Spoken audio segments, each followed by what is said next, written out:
Hello, welcome to the Learn English Lab.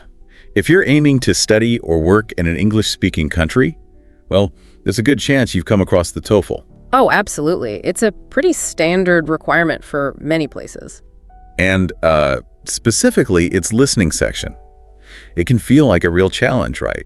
Especially if English isn't something you're hearing all day long. It really can be daunting, yeah. It tests a very specific type of listening. So consider this our focused exploration, our deep dive, to really help sharpen those listening skills. And maybe help figure out what those questions are truly asking. Exactly, and build some smart strategies to tackle this part of the exam.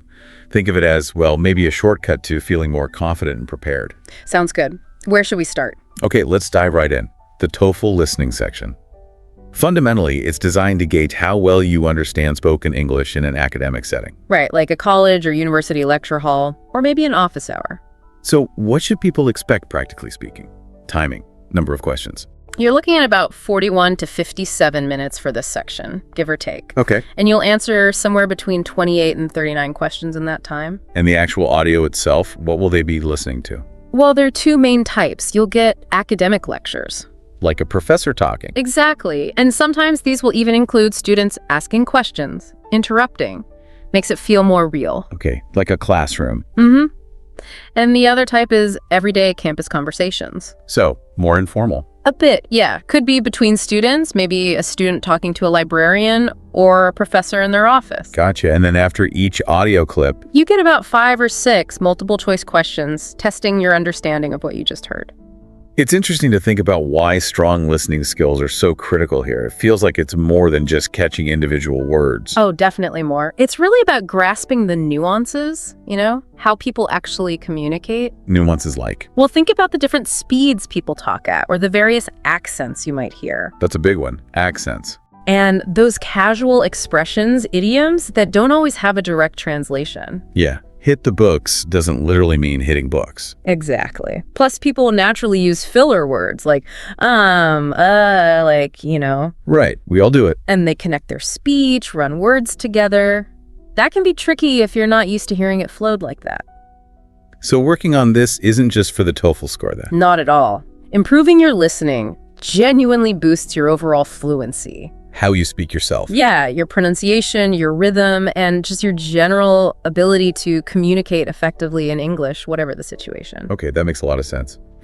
So if we want to really nail this listening section, what are the sort of core listening skills we need to develop? Well, number one probably is getting the main idea. The gist of it. Right.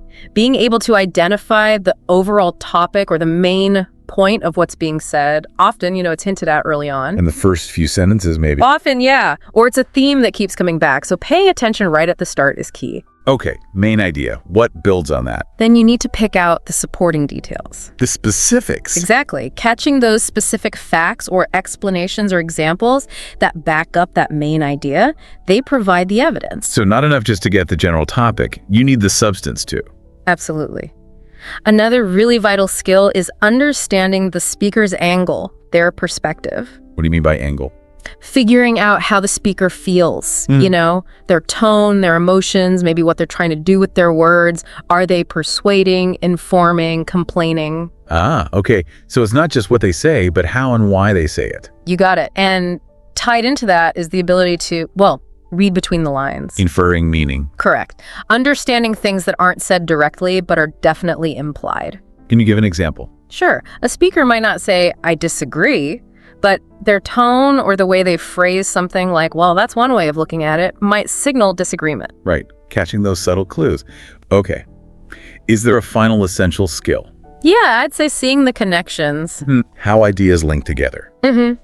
Following how different ideas relate, like cause and effect, or comparison, or just understanding the overall structure of the conversation or the lecture, how it's organized. Okay, got it. So main idea, details, speaker's angle, inferring meaning, and seeing connections. That's a good framework. It covers the main cognitive tasks involved. So with those abilities in mind, let's talk about the actual test. How does TOEFL frame its questions to test these skills?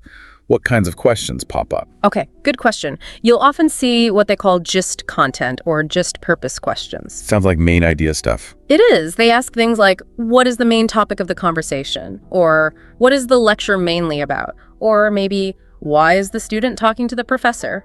That's the purpose part. Seems pretty direct. What else? Then you have detailed questions. These zero in on specific pieces of information. Like facts or examples. Exactly. According to the professor, what was the primary cause of X?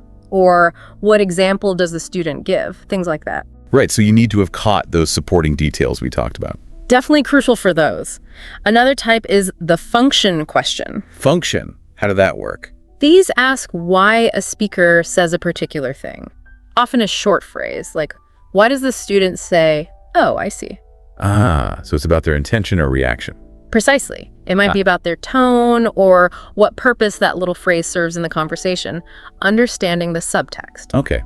That ties back to the speaker's angle skill. It does. And related to that are attitude questions. These directly ask about the speaker's feelings or opinions. Like, what is the professor's attitude toward something? Exactly. What is the professor's opinion of the new theory? Or how does the student feel about the assignment? Gotcha. Now, what about the structure we mentioned? That's covered by organization questions. They focus on how the information is presented. So how the lecture is built. Yeah. How does the professor organize the information about X? Or maybe what does the speaker discuss first, then second? Understanding the flow. Okay. And we mentioned inferring meaning. Yep. There are inference questions for that. They ask you to deduce something that wasn't explicitly stated. Make a logical jump based on the clues. Correct. Like, what can be inferred about the student's study habits? Or what does the professor imply about the future of this research? Requires careful listening for those implications. It really does. And finally, there are connecting content questions. Connecting content, how does that differ from organization? It's more about how specific pieces of information relate to each other or to the main point, rather than just the overall structure. Okay, like how an example supports an argument. Exactly. How does the example of the ants illustrate the concept of X? Or what is the relationship between the two studies mentioned? That kind of thing. Wow, okay. That's quite a range of question types to be ready for. It is, but understanding them helps you know what to listen for. Absolutely. Now, we can't really talk about understanding spoken English, especially academic English, without tackling vocabulary, can we? No way. A strong vocabulary is, well, essential, especially for those academic topics. So what kind of words should people focus on? Well, first, those core academic words. You know, the ones you see in textbooks and hear in lectures constantly. Give me some examples. Sure. Words like hypothesis, phenomenon, analysis, perspective, contradiction, implication, framework, that kind of level. Right. Words that are common across different academic fields. Exactly. Then pay close attention to transition words. The linking words. Words and phrases that signal relationships between ideas. Moreover, however, consequently, for instance, in contrast. They act like signposts, guiding you through the logic. They really do. Recognizing them helps you follow the argument structure much more easily. Okay. Academic words, transition words.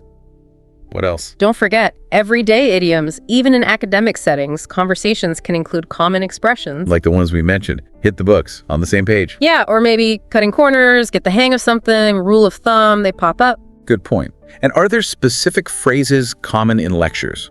Oh, definitely. Recognizing common lecture phrases can give you a kind of heads up. Like what? Things like, okay, let me elaborate on that, which signals more detail is coming. Or you might be wondering why, suggesting they're about to address a potential question. Or, this brings us to our next point. Exactly. Clear transition markers within the lecture itself. That's really useful. It sounds like actively building vocabulary in these specific areas is key. It absolutely is. And a really practical way to do this is using flashcards. Old school. Or, flashcard apps. Many use spaced repetition. Ah, the ones that show you the word again just before you forget it. Right. That method's really effective for locking vocabulary into your long-term memory, reviewing at increasing intervals. Smart. Okay, so we know what skills to build, what questions to expect, and the vocabulary to focus on. What about actual strategies while listening? How can we boost comprehension in the moment? Well, the foundation is engage actively. It sounds simple, but it's crucial. Meaning, don't just let the sound wash over you. Exactly. Don't just passively hear it. Really focus. Focus on the meaning. Listen for the speaker's tone. Try to track how the information is being organized as you listen. Be present with the audio.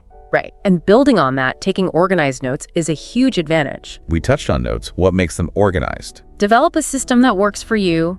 Use abbreviations, symbols, whatever saves time but still makes sense later. Like an arrow for leads to or causes. Perfect example. Maybe divide your paper or screen into sections. Main idea, key details, examples, questions you have. But what if the lecture isn't super structured? What if it jumps around a bit? How do you adapt note-taking then? That's a really good point. If it feels less linear, don't stress about making your notes perfectly neat and ordered. Focus on capturing keywords and key phrases for each idea as it comes up. So grab the important bits regardless of order. Yeah. You can mentally group them later or even draw little lines in your notes to connect related points after the fact.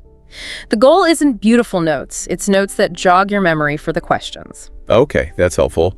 What else? Any other strategies? Try to predict. As you're listening, especially towards the end of a segment, think, what kind of questions are they likely to ask about this? Anticipating the test. Sort of. It keeps you actively engaged and helps you listen for potential answers or key information related to likely question types. Sharpens your focus. That's a clever tactic. Almost like priming your brain. And I guess hearing lots of different English is important too. Oh, for sure. Expose yourself to various accents. American, British, Australian, maybe Indian English, Canadian. The more variety you hear, the less likely you are to be thrown off by an accent on test day. Makes sense. Yeah. Get comfortable with the diversity of spoken English. Now, you mentioned shadowing earlier. Can you explain that a bit more? Sure. Shadowing is basically repeating what you hear almost immediately after the speaker says it. You're trying to mimic their pronunciation, rhythm, intonation as closely as possible in real time. Sounds challenging. It can be at first, but it's fantastic practice. It really tunes your ear to the sounds and flow of the language, and it can actually improve your own speaking rhythm and naturalness over time. Plus, you have to pay close attention to do it. Forces active listening. Okay, those are some solid strategies. Now, where can people actually find good practice material, especially free stuff? Good question. There are definitely great free resources out there. First stop should be the official TOEFL practice materials from ETS, the test makers. Can't get more authentic than that. Exactly. They give you the real feel of the test. Beyond that, TED Talks are excellent. Oh yeah, lots of academic-style talks on all sorts of topics. Right. Great for academic vocabulary, understanding lecture structure, and they're usually interesting too. Keeps you engaged. What else? Look at sites like BBC Learning English or VOA Learning English. They often have audio and transcripts specifically for learners. Tailored content. And podcasts. Things like NPR for news and interviews, or even shows like The English We Speak from the BBC, which focuses on idioms and everyday phrases. So a mix of academic and more general listening. Ideally, yes. Get exposure to different styles. Okay, loads of resources then. But how do you build a consistent practice habit? Just listening isn't enough, right? Right, you need structure. A good goal could be to listen to, say, one lecture or maybe a couple of shorter conversations each day. Make it a daily thing. Yeah, and then do something with it. Try writing a short summary of the main points. Test your comprehension. Exactly, and make a list of any new words you heard. Look them up, try to learn them. Active vocabulary building. And finally, if you can find them, answer maybe 5 practice questions related to that specific audio clip. So listen, summarize, learn vocab, answer questions. Like a mini workout. Pretty much. Even just 30 minutes of that focused practice daily can make a huge difference over time. Consistency is key. That sounds manageable. Now, even with practice, people hit roadblocks. What are some common pitfalls in the listening section, and how do you get past them? Okay, common mistake number 1. Passive listening. Just letting the audio play without really engaging mentally. We talked about active listening being key. So the solution is use those active note-taking strategies and constantly try to anticipate where the speaker's going, what their next point might be. Stay mentally involved. Got it. What's another common problem? Trying to understand every single word. People get stuck on one unfamiliar word and then miss the next sentence or two. Yeah, that panic moment. Exactly. So the solution is focus on the big picture. Get the main idea. Catch the key supporting points. It's okay if you miss a word here or there, as long as you're following the overall meaning. Don't let perfect be the enemy of good understanding. Well put. Another pitfall. Not using TOEFL-specific practice materials enough. Using generic listening practice instead. Right. While any listening helps, you really need to get used to the types of audio, the pace, and especially the question formats of the actual TOEFL. So the solution is obvious. Prioritize official or TOEFL-style materials. Definitely. Make them a core part of your prep. And the last big one relates to notes again. Taking messy or unhelpful notes. Just scribbling everything down without structure. Yeah, or trying to write full sentences, which is way too slow. The solution goes back to developing that system. Use symbols, abbreviations, keywords. Focus on capturing meaning efficiently, not transcribing. Use notes as memory triggers, not a full script. Exactly. Keep them concise and focused on what you'll need for the questions. Those are great tips for avoiding common mistakes. Now, for listeners who are maybe a bit more advanced and want a structured plan, could you sketch out, say, a 4-week study schedule? Sure, we could outline something like this. Let's say week 1 is about building the base. Laying the groundwork. Right. Every day, listen to 1 campus conversation and 1 academic lecture. Practice those note-taking skills we discussed and write summaries. And aim to learn, maybe, 20 new academic words during that week using flashcards or an app. Okay, solid start. Week 2. Week 2, focusing on strategies. Really dive deep into understanding those different question types, just detail, inference, etc. Too familiar with what they're asking. Exactly. And practice specifically with trickier types, like inference or attitude questions. Also, try to complete 2 full TOEFL listening practice sections under timed conditions this week. Upping the intensity and the focus on test mechanics. What about week 3? Week 3, real-world practice. Simulate the actual test conditions as closely as you can. Time yourself strictly. Full simulation. Yeah. And critically, after you do a practice section, carefully review any questions you got wrong. Figure out why you missed them. Was it vocab? Did you misunderstand the question? Did you miss a detail? Learning from mistakes. Crucial. Also, maybe incorporate some shadowing practice this week and try paraphrasing sections of the audio to check your understanding. Okay, intensive review and practice. And the final week, week 4. Week 4 is refining and final prep. Aim to take maybe 3 full practice listening tests this week. More full simulations. Yes. Really focus any extra study time on the question types you still find most difficult. Polish your note-taking speed and efficiency. And keep reviewing that vocabulary, working on quick recall. It's about fine-tuning and building confidence before the test. That sounds like a really solid, progressive 4-week plan. Thanks for outlining that. Before we wrap up, any final nuggets of wisdom? Maybe some last advice from language experts for our listeners? Yeah, a few key things. First, consistency beats cramming. Every time. Little and often is better than one huge session. Much better for learning and retention. Even just 30 focused minutes a day makes a real difference. Good reminder. Second, learn vocabulary in chunks or phrases, not just isolated words. Understand how words work together in context. See them in action. Right. Also, don't be afraid to listen to audio clips more than once. Re-listening. Definitely. You often catch much more the second or third time nuances, details you missed initially. Okay. Anything else? Practicing paraphrasing, saying things in your own words is fantastic for checking your understanding, especially for those inference questions. Shows you really grasp the meaning. It does. And finally, maybe the most important thing on test day, try to stay calm. Easier said than done. I know. But if you miss something, if you zone out for a second, don't panic. Yeah. Just take a breath, refocus, and catch the next part. Dwelling on a missed bit will only make you miss more. Good advice. Don't let one slip derail you. Focus forward. Exactly. This has been incredibly helpful. So as everyone prepares for the TOEFL listening section, the big takeaway seems to be it's not just about passively hearing English. Not at all. It's about active, strategic engagement with the language. Focusing on smart note-taking, really understanding the question types, building that academic vocabulary. And just immersing yourself in academic English through practice. If you do that, you're really setting yourself up well. And remember, these skills go beyond the test too. They help you truly connect and communicate effectively. Absolutely. Mastering this kind of listening unlocks a lot, understanding different perspectives, engaging more deeply in conversations and lectures. It's a valuable skill for life, really. Think about how these skills help you navigate complex information and connect with people more effectively in any English-speaking environment. Well said. Keep all this guidance in mind as you work towards your goals. And hey, if you found this deep dive helpful, please do like this video, share it with others who might benefit, and subscribe to the Learn English Lab YouTube channel for more language learning insights and tips. Thanks for joining us. Welcome to the Deep Dive. We're all about getting you the knowledge you need, Fast and deep. No fluff. Just the good stuff. That's the goal. Learn smarter, right? Exactly. And today we're tackling something really fundamental. Listening comprehension, specifically through the lens of the TOEFL test. But honestly, these skills, they apply everywhere. Oh, absolutely. We're drawing from Key Listening Skills for TOEFLsuccess.pdf. It's framed for the test, yeah, but the core skills are universal for academic listening, work situations, you name it. Think of it as a shortcut to being a better listener, period. Right. We want to pull out the most crucial skills, maybe some surprising facts, and definitely some actionable things you can do right away. And the TOEFL listening section is actually designed to mimic university life, isn't it? Lectures, discussions. Exactly. Campus conversations, administrative chats, stuff you actually encounter.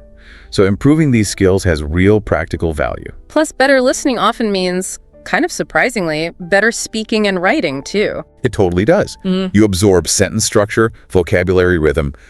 It all feeds back in. So this document highlights 7 key skills. 7? Okay. Yeah. Listening for the main idea, catching supporting details, understanding the speaker's purpose, Okay. recognizing attitude and tone, making inferences, spotting the organization, and connecting the content and ideas. That's quite a list. Let's dive into the first one, the main idea. What are we talking about here? Basically, it's the big picture, the overall purpose or the central point of what someone's saying. The gist. The gist, exactly. A typical TOEFL question might be, what is the main topic of the lecture? Pretty straightforward. Okay, so how do you actually find it? Especially in like a long lecture. Any strategies? Definitely. The guide suggests really paying attention to the introduction and the conclusion. Speakers often state their main point up front and then summarize it at the end. Like bookends for the topic. Perfect analogy. Yeah. Bookends. And also listen for signal phrases. Things like, today we're going to discuss, or maybe, so, to summarize. Ah, okay. They're literally signposting it for you. Pretty much. They're helpful cues. Got it. What's a quick way someone could practice this? Like right now? TED Talks are great for this. Listen to one, pause it after a minute or two, and just ask yourself, okay, what's the main thing this person is talking about? Active listening. Makes sense. Okay, so once you have the main idea, what's next? Details. Exactly. Listening for supporting details. This is about catching the specific information, names, numbers, dates, examples, the evidence. Nitty gritty. Yeah. So a question might be, what does the professor say about the function of the mitochondria? You need that specific fact. Right. How do you train your ear for that? Feels like a lot to track. Well, practice helps, obviously. But strategically, focus on listening for data and examples. And note-taking is huge here. Ah, notes. Yeah, but not writing everything. Use shorthand, symbols, abbreviations, quick ways to capture specifics. Okay, so don't try to transcribe. Got it. Any specific practice activity for details? Try listening to maybe a science podcast, something dense with facts. Then challenge yourself. List 5 specific things mentioned. Names, numbers, findings, whatever. Cool. Okay, main idea, supporting details. What's skill number 3? Understanding the speaker's purpose. So this is about the why behind what's being said. Not just what they said, but why they said it. Precisely. Even if it's indirect, the question might be something like, why does the student visit the professor? You need to figure out their goal. That sounds subtle. How do you pick up on purpose? Context is key. Listen for clues in the situation, maybe some indirect hints. And often the opening of a conversation is really telling. The first few lines set the stage. Often, yeah. It gives you clues about their objective, what they're trying to achieve in that interaction. Okay, how can we practice reading those intentions? When you're listening to dialogues, could be anything, really just pause and ask, what's this person trying to do here? What's their goal with this statement? Putting yourself in their shoes. Got it. Okay, moving on. What about the emotional side? Tone and attitude. Yeah, recognizing attitude and tone. There's all about how things are said. It reveals feelings, opinions. Stuff that isn't always in the words themselves. Exactly. The TOEFL might ask, what is the professor's attitude toward the student's question? Was it welcoming, annoyed, skeptical? And there are so many possible tones, right? Oh, loads. Neutral, skeptical, enthusiastic, annoyed, ironic. The guide lists a few common ones. Being able to tell the difference is crucial. So how do we tune into that? What signals attitude? Intonation is a big one, the rise and fall of the voice. Also, stress, which words do they emphasize? And word choice itself, calling something fascinating versus adequate, for instance. Big difference in attitude. Right. Little words carry big weight. How can we practice hearing those nuances? Listen to conversations, maybe watch scenes from shows, and actively try to label the speaker's emotion. Happy, doubtful, angry. Okay. Then try to figure out why you think that. What was it in their voice or the words they used? Connecting the sound to the feeling. Good one. Okay, next up. Inferences. Making inferences. This is about understanding what's implied, not directly stated. Reading between the lines. That's the perfect phrase for it. You use the details, the context, your own knowledge to figure out what they mean, even if they don't say it outright. So a question might be like, what can be inferred about the student's concern based on what they did say? Exactly. It requires you to connect the dots logically. This is a super important skill because people imply things all the time. So strategies for becoming a better inference maker. Combine the details you hear with the context. Ask yourself what logically follows from this, even if it wasn't explicitly mentioned. Focus on reaching a sound conclusion based on the evidence. Okay. Practice tip for inferring. Listen to maybe a short story or even a news report. Then try writing down, say, 3 things that you think are true based on the story, but weren't actually stated in it. Forcing yourself to make those connections. I like that. Okay, skill number 6. Recognizing organization. This is about seeing the structure, the framework the speaker is using. How they're putting their points together. Precisely. How is the lecture structured? Is it comparing things, showing cause and effect, a timeline? So the TOEFL might ask, how does the professor organize the lecture? Yep. And common patterns you'll hear are things like cause and effect, compare and contrast, maybe problem and solution, or just chronological order step by step. How do we spot these patterns while listening? Transition words are your best friends here. Oh, the signposts again. Exactly. Words like first, next, finally, signal time order. However, in contrast mean comparison. As a result, because point to cause and effect. Listening for those keywords makes sense. How can we practice identifying structure? Try outlining something you listen to, like a lecture. Use bullet points. And make sure to note down the transition words you hear connecting the ideas. It creates a kind of map. A map of the talk. Cool. Okay, last one of the main 7. Connecting content and ideas. This builds on organization. It's about seeing the relationships between the different points. How one idea links to another. Yeah. How do they fit together logically? Do they support each other? Contradict? Does one elaborate on another? So a question might be, what relationship is suggested between these 2 theories? Exactly. You need to understand how the pieces connect to form the whole argument or explanation. And are there keywords for these relationships too, like the transition words for organization? Absolutely. Think words like, however, for contrast, similarly, for comparison, therefore, for a result or conclusion, furthermore, for adding support. Got it. So, constantly looking for those connectors. What's a good practice technique here? When you're listening and taking notes, maybe try drawing little arrows or diagrams. Show how one point leads to another or contrasts with it. Visualizing the connections can really help. Making the links tangible. Okay, so those are the 7 core skills. But the guide mentioned a bonus skill. Yes, and it's a big one. Note-taking. It's not just listening, it's engaging while listening. It underpins everything else, really. Totally. Good notes boost comprehension, memory, everything. What are the keys to effective note-taking while listening? It seems hard to do both well simultaneously. The guide has great tips. Use abbreviations like GOV for government, W for with. Use symbols arrows for cause effect, not equal signs for contrast. Crucially, don't write full sentences. Just keywords, main phrases, and maybe try a vertical layout. Indenting supporting points under main ideas can show the structure visually. Keep it concise and visual. How do we practice getting better at notes? Take notes on something, maybe even this deep dive. Then put the audio away and try to summarize the key points just from your notes. Testing the notes immediately. Yeah, it shows you pretty quickly if your system is working, if you capture the important stuff. Okay, these skills are great, but let's be real, listening can be tough. What are some common roadblocks people hit? Oh yeah, definitely. Speed is a big one. The speaker just talks too fast. Also, just figuring out what's important versus minor details. Remembering the information long enough is another challenge. And of course, understanding different accents. All very relatable struggles. Does the guide offer solutions? Let's start with speed. Too fast. Thankfully, yes. For practice, use playback controls. Slow the audio down. YouTube has it. VLC Media Player, Audacity.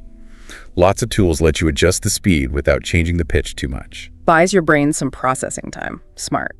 What about filtering key points from all the noise? Try practicing first with a transcript or subtitles. Read along while listening. It helps you visually identify main points and details before you rely only on your ears. Like training wheels for listening. Exactly. And for remembering stuff. Yeah, the memory issue. Active recall. Use your notes. Don't just write them and forget them. Go back later, cover the details, and try to recall them just from your keywords or symbols. Quiz yourself. Makes sense. Work that retrieval muscle. And accents, they can be tricky. Exposure, exposure, exposure. You just have to listen to a wide variety. Podcasts from different countries, news sources like BBC or NPR, videos with speakers from all over. Your ear adapts over time. Immerse yourself, okay. The guide also stresses structured practice, right? Even gives sample plans. Yeah, consistency is key. It suggests daily activities, short clips, note-taking practice, vocab review, then weekly goals, like focusing on specific skills each day and doing full-length practice tests regularly. Simulating the real thing. Builds stamina and familiarity. Very important. And it lists resources for finding practice material. Oh, a ton. Official TOEFL tests, of course. TED Ed and Coursera for academic talks. VOA Learning English for slightly clearer, slower speech if needed. Okay. NPR and BBC podcasts for authentic, real-world audio. Youglish is cool for seeing words used in context across many videos, and Quizlet for vocabulary drills. Wow, no shortage of options there. So wrapping up, any final expert tips from the guide? Things to really keep in mind. Yeah, a few key takeaways. Practice under test conditions timed, no pausing. Focus on the speaker's logic, the flow of ideas, not just isolated words. Get the big picture flow. Right. Use full-length tests to build endurance. Don't pause during practice drills. Get used to the continuous flow. And probably the most important, review your mistakes thoroughly. Learn from what went wrong. Exactly. See why you missed something? Was it vocabulary? Did you miss a transition? That's how you improve. So it really comes down to listening being an active process, doesn't it? Not just letting sound wash over you. Precisely. It's strategic. Yeah. It involves skills you can learn and practice. And for everyone listening, remember, you're already learners. You're here. You're engaged. This deep dive just gives you more tools for your toolkit. Yeah, tools to fine-tune those listening skills, whether it's for a test or just understanding the world around you better. So here's a final thought to chew on. What if you pick just one of these skills, say, actively listening for transition words, or consciously trying to infer attitude, and really focused on applying it in your next meeting, your next lecture, even your next conversation? How might that single shift change what you actually hear and understand? What hidden layers or key connections might suddenly pop out at you that you were missing before? Give it a try. See what you discover. Welcome to the deep dive. You know, getting to an advanced level in English, that's a big deal, a real milestone. It really is. You've likely got the grammar mostly sorted, your vocabulary's pretty strong, but there's still this feeling sometimes, isn't there? That knowing English and like living it, they feel like different things. Definitely. So today, that's exactly what we want to dig into with you. Our whole goal here is to figure out how you can take that great foundation you've built and really properly weave English into your daily life. Yeah, to get that extra fluency, that real confidence. Exactly. And to help us navigate this, we're diving into a really solid resource. It's called Real-Life Practice Techniques and Resources for Advanced English Learners. Okay. And this isn't just, surface-level stuff. It feels like a really well-thought-out guide. It's got effective strategies, actual practical exercises, even tips on the best tools out there. And it's all aimed specifically at learners like you at that advanced stage. Right. And the core idea, the thing this resource really hammers home, is this concept of real-life English practice. Now, this isn't about, banging your head against more grammar drills or memorizing crazy long lists of words. Right, definitely not. It's more fundamental. It's about shifting how you think, using English in ways that actually mirror how native speakers use it, day to day. Getting beyond the textbook. Totally. Thinking outside that box, using it authentically, interactively, contextually. Unscripted, too. Yes. Yeah. And ultimately functionally. So, ready to really get into it, see how you can start living the language. Absolutely. Let's do it. And the resource, it starts by laying out some fundamental principles, things to keep in mind for this real-life practice to actually work well for you. Okay, what's first? Well, the first big one is consistency over perfection.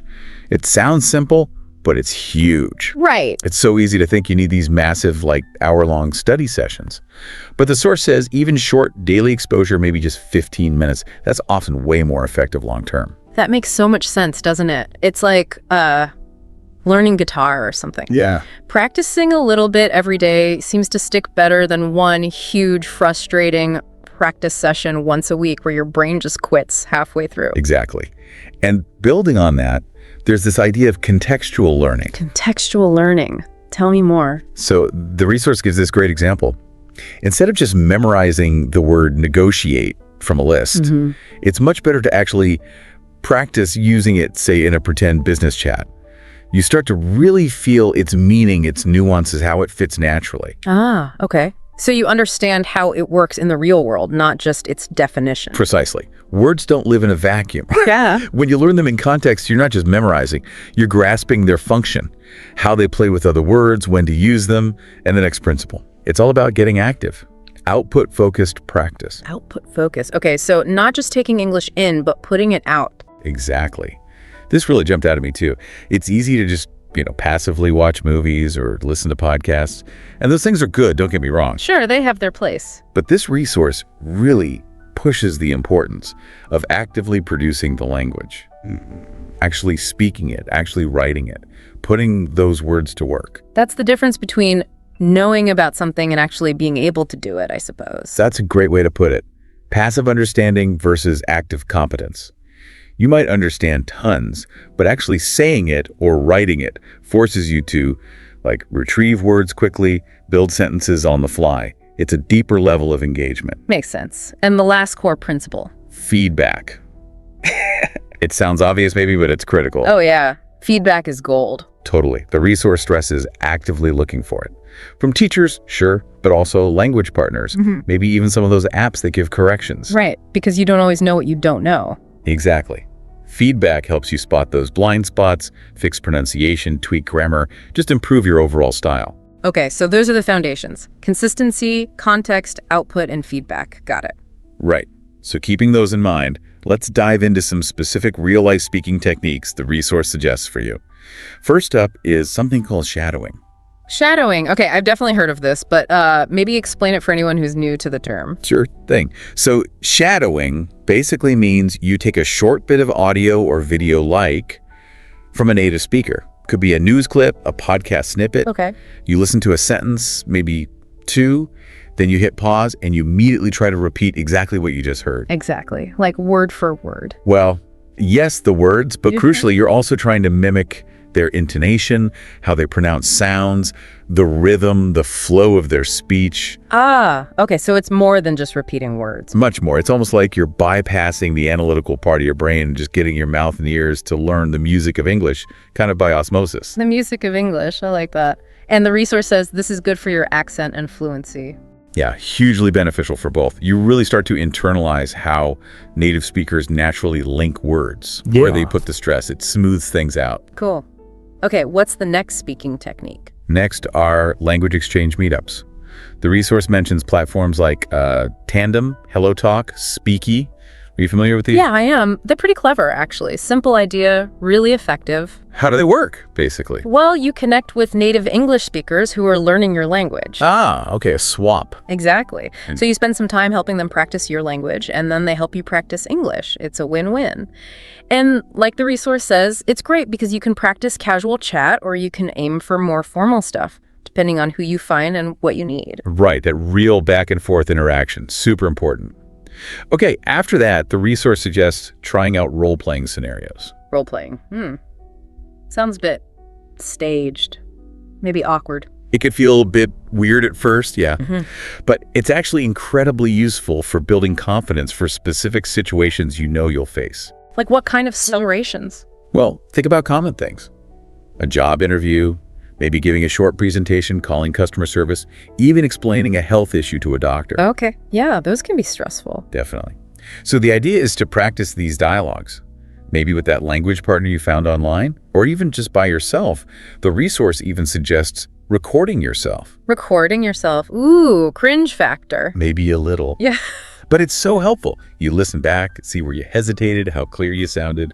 Then you can compare it to like a YouTube video of a native speaker in a similar situation. Helps you fine-tune things. That's actually a really practical tip, like rehearsing for the real thing. I can see how that would make you less nervous. What's next? Conversation clubs. Ah, like groups that meet up just to chat in English. Exactly. Could be online, could be in person. They're set up to be supportive places just to practice speaking. The resource even mentions Toastmasters specifically. Oh yeah, Toastmasters is great for public speaking, right? Precisely. So if that's one of your goals in English, it's a fantastic option. These clubs give you that structured chance to speak in front of people and get useful feedback. Good call. And the last speaking technique is kind of funny sounding, talking to yourself. Yeah, it sounds a bit strange, but it works. The resource gives a really simple example. Just narrate what you're doing during the day, out loud. Like, I am now opening the fridge. Pretty much. Okay, taking out the milk, pouring some of my tea. It feels odd at first, sure, but it's zero pressure. You're just practicing forming sentences, using everyday words, getting used to the sound of your own voice speaking English. Okay, but wait, if you're just talking to yourself, couldn't you just be practicing mistakes? Reinforcing bad habits if no one corrects you? That's a really good point, a valid concern. So how do you avoid that? Well, a couple of things. You can stick to narrating simple actions using grammar and vocabulary you're already fairly sure about. And you could also maybe occasionally record yourself doing this narration and then listen back. Maybe compare it to how a native speaker might describe the same thing. You can do a bit of self-correction that way. Okay, that makes sense. Right, so we've got shadowing, language exchange, role-playing, conversation clubs, and even talking to yourself. Lots of speaking practice ideas. Definitely. Now, what about the other side of the coin? Listening skills. How can our listener actively improve those in real-life ways? The resource has tips here too, right? Starting with podcasts. Absolutely, but not just having them on in the background. It emphasizes active listening. What does that mean exactly? Active listening. It means really engaging with it. The resource suggests choosing podcasts with different accents, maybe American, British, Australian. Get your ear used to the variety. Good idea. And, crucially, using transcripts if they're available, especially for tricky parts. And making a point to actually jot down interesting idioms or phrases you hear. So, paying close attention. Right. And maybe picking stuff that's just a little bit challenging for you. That comprehensible input plus one idea makes your brain work a bit harder to understand new things in context. And the resource suggests some specific podcasts. It does, yeah. Yeah. The English We Speak from the BBC, Luke's English podcast, This American Life, and The Daily from the New York Times. A good mix to start with. Nice. Okay, what else for listening?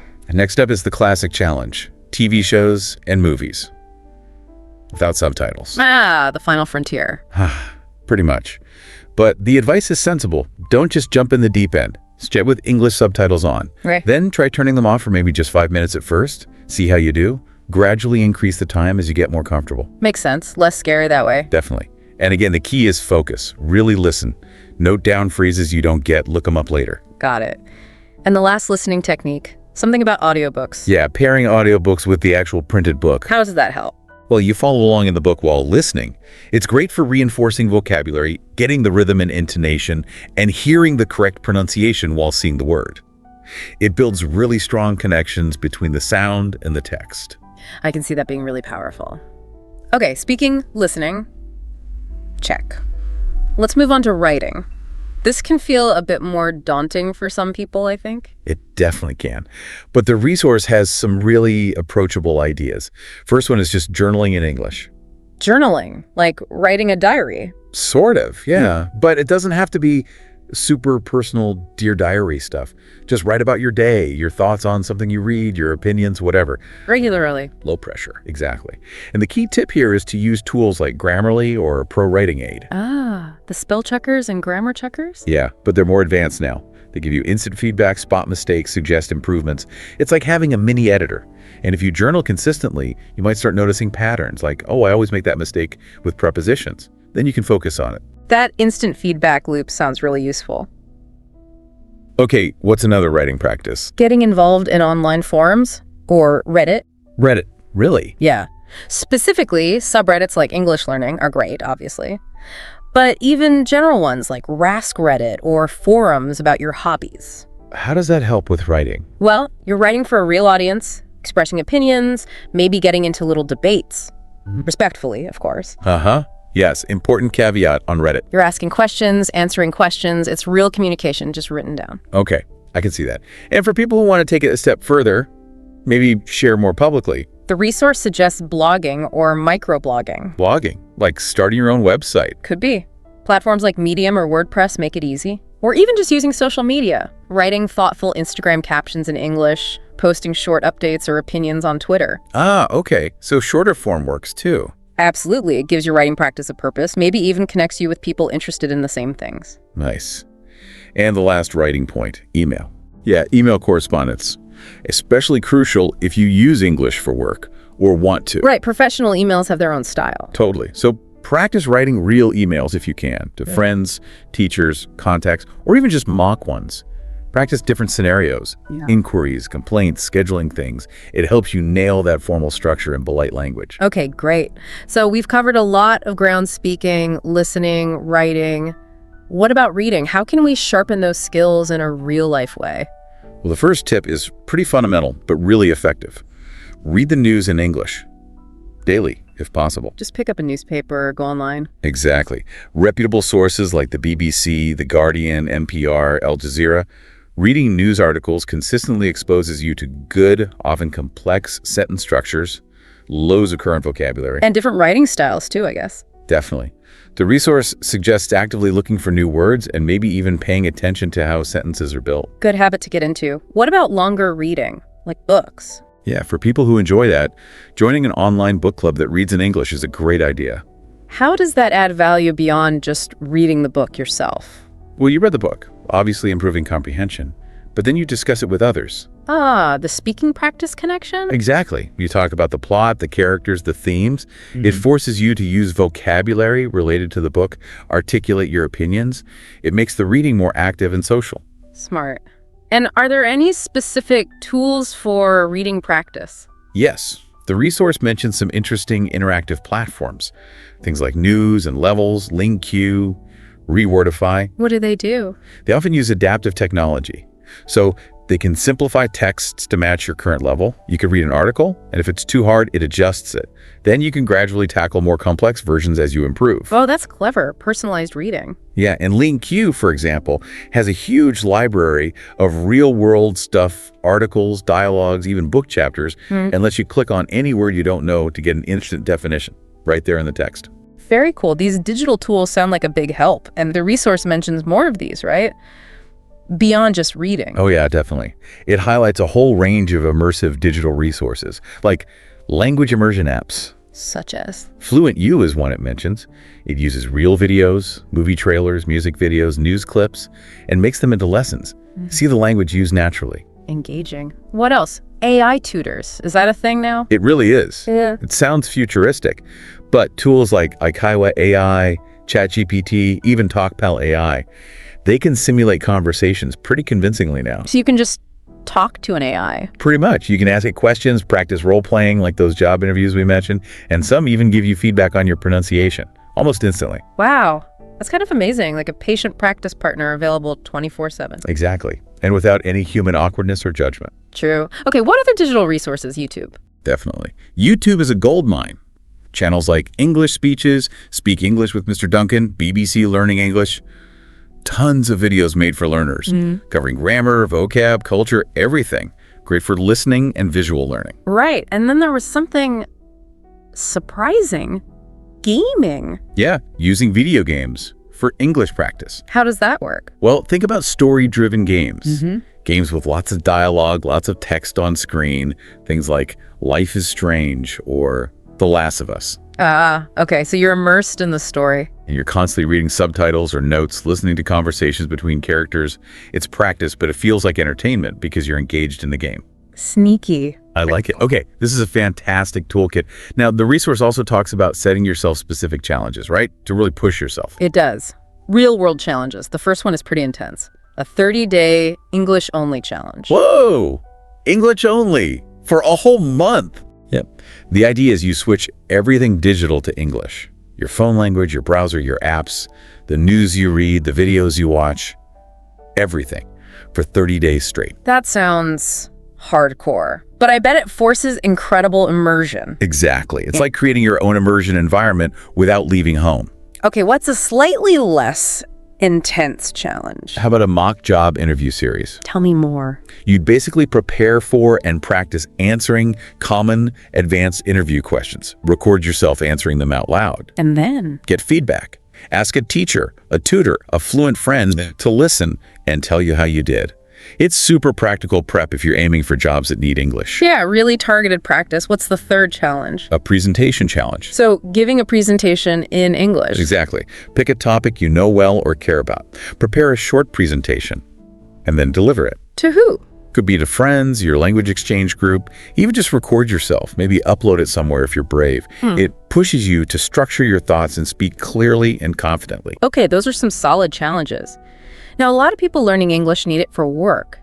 Does the resource cover applying these skills in professional settings? It definitely touches on that. It stresses knowing the ins and outs of business English emails, the right format, tone, phrases for different situations like requests, complaints, scheduling. Stuff. Right. And also practicing presentations and reports in English. It even suggests watching TED Talks as good examples of clear structure and delivery. Good tip. And what about specific job fields? Crucial point. It emphasizes learning the specific English vocabulary for your industry. Whether you're in IT, medicine, engineering, whatever, knowing the right terms is key for sounding professional and confident. Absolutely. Okay, so we have all these techniques, resources, challenges, but how do you stay motivated? Especially when you're advanced, progress can feel slower. Yeah, motivation is huge. The resource has some good tips here too. One is using a learning journal. We mentioned journaling for writing practice, but this is different. Slightly. This is more about tracking your practice itself. Log what you did each day. Maybe you watched a film, did some shadowing, chatted with a partner. Note down new words or phrases. Reflect on what felt easy or hard. Set little goals for next time. So it's about tracking the process and progress. Yeah, exactly. Makes your effort visible, shows you how far you've come. That can be really motivating. I like that. What else for motivation? Setting realistic milestones. Not just get fluent, but smaller concrete goals. Like what? Give me an example for an advanced learner. Okay, maybe. Have a 10-minute conversation on a new topic without major pauses, or watch a whole movie without any subtitles, or write a 1,000-word blog post with fewer than, say, 10 errors. Specific and measurable. Got it. Yes.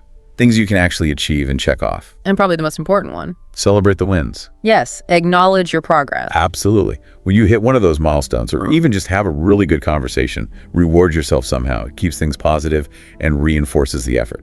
Definitely. Now, for learners wanting to tackle really meaty conversation topics, does the resource suggest any to really stretch their skills? It does. It lists some great thought-provoking subjects that require more complex language. Things like climate change and sustainability. Yeah, big one. The role of AI in society, cultural differences and globalization, ethics in tech, mental health awareness, the future of education. Wow, yeah. Those aren't small talk topics. Not at all. They require nuanced vocabulary, expressing complex ideas, maybe debating different viewpoints. The resource suggests using these for discussion groups, journal prompts, even online comments. Really pushes your advanced skills. Excellent suggestions. And finally, just to wrap up the resources part, it gives a summary of free versus paid options, right? Yeah, a quick helpful overview. Like for speaking practice, you've got free options like HelloTalk or Tandem, or paid tutoring on italki or Cambly. Listening, right. Free stuff like YouTube and BBC podcasts, or paid curated content on Fluenture. Writing, free options like Reddit and Basic Grammarly, versus paid pro writing aid for deeper analysis. Makes sense. Reading on free news sites or News and Levels versus maybe LingQ Premium for more features. And vocabulary. Free tools like Quizlet, maybe paid Archidex for serious flashcard users. So something for every budget and learning style. Pretty much. Yeah. Lots of options out there. Fantastic.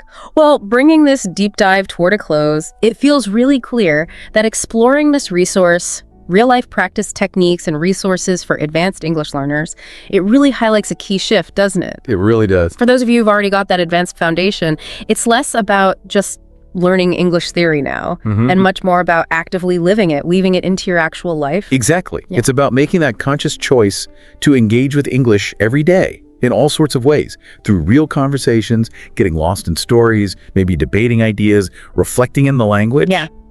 And the really empowering thing, which the resource points out, is you don't have to move to an English-speaking country to do this. Not at all. That's such a key takeaway. It really is, especially now with all the amazing digital tools and resources we have. The possibilities are endless. Right. If you just bring a bit of creativity, a bit of intention, you can build English into your daily rhythm no matter where you are. Absolutely. It's totally doable. So as a final thought for everyone listening, reflecting on everything we've talked about today, think about your own routine, your actual day-to-day life right now. What's just one small thing, one really actionable step you could take, maybe even starting today, to make your English practice feel more genuinely real life? You know, you can be pretty comfortable reading English, but then you tune into a lecture or maybe just a casual conversation, and suddenly it feels like, well, a whole different ballgame. Today on the deep dive, that's exactly what we're digging into. How to build your vocabulary specifically for the TOEFL listening section. So you can confidently grasp spoken English in, well, all sorts of situations. Academic stuff, campus chats, you name it. That's such a crucial point. Yeah.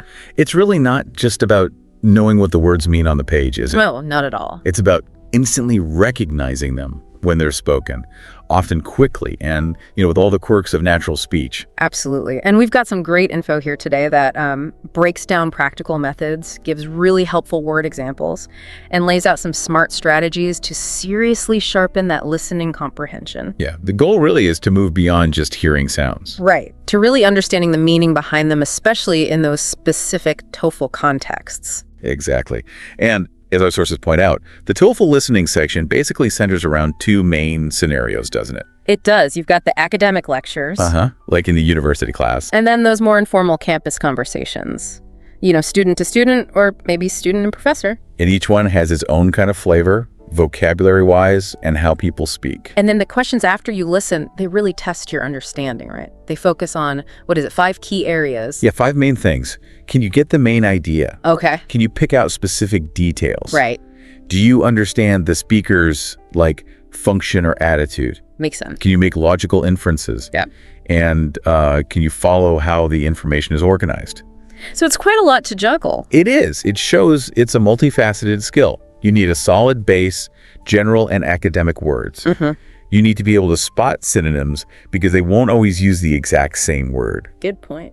And yeah, getting comfortable with those everyday spoken phrases, the ones that sound different from how they look written down. Okay, so let's get right into that then.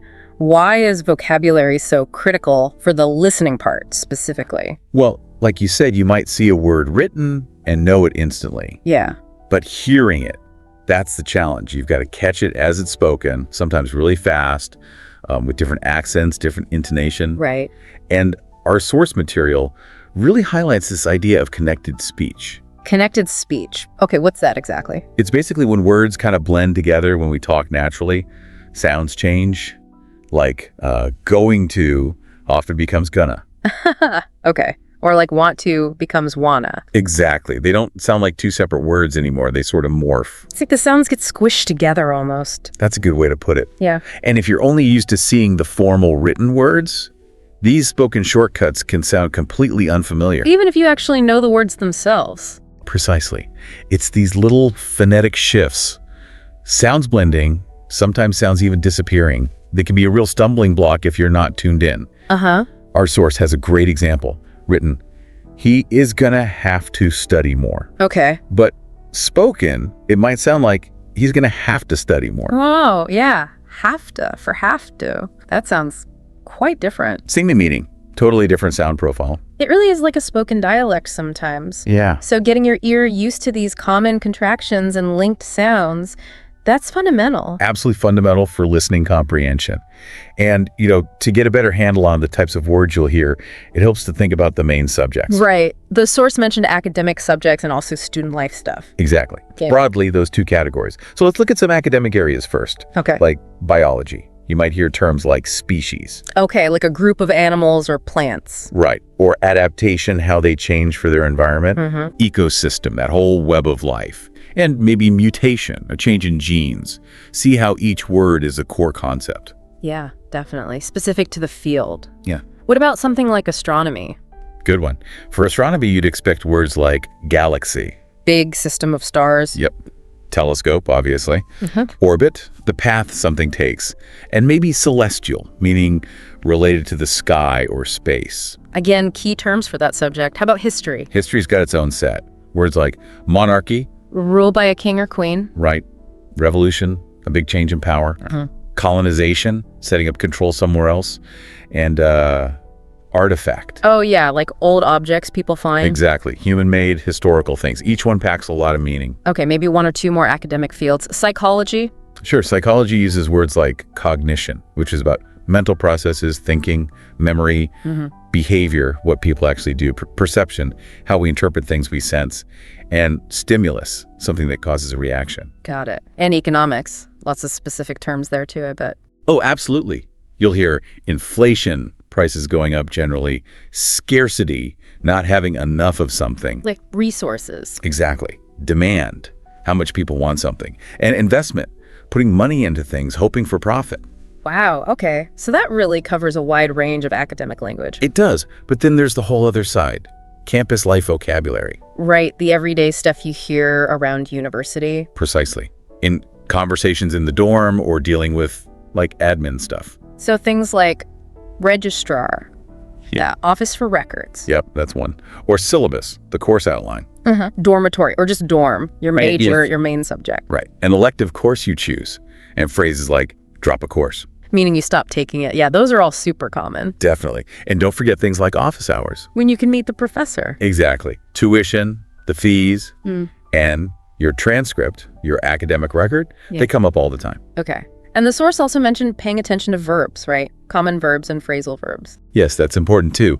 In academic settings, certain verbs pop up again and again. They signal what the speaker is doing. Like Analyze, meaning to break down and examine something. Illustrate, to give examples. Examine, to look closely. Propose, to suggest an idea. Okay, so recognizing those helps you follow the lecture's structure. It really does. And then there are phrasal verbs. Ah, yes, the tricky ones. They can be, but they're everywhere in spoken English.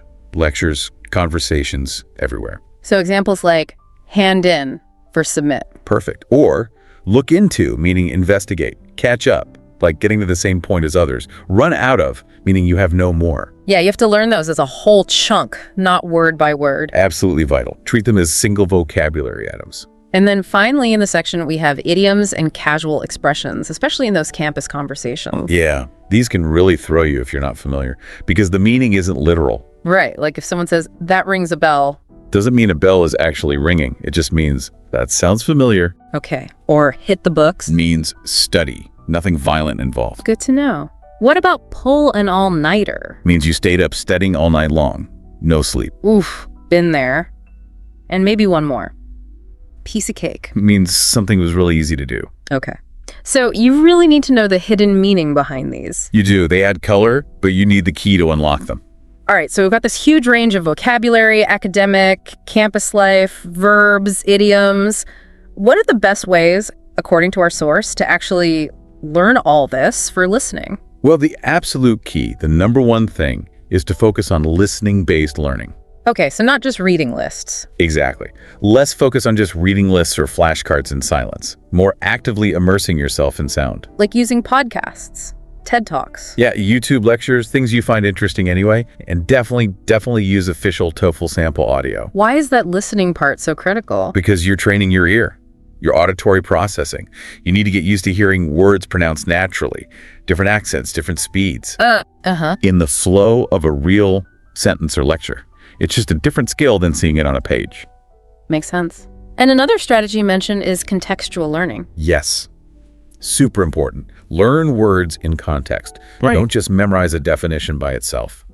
So how does that work in practice? Well, when you hear a new word, pay attention to the whole sentence, maybe even the paragraph around it. Like, take the word scarcity. Okay. Instead of just noting lack of something, look at it in a sentence. The scarcity of natural resources forces nations to make difficult decisions. Right.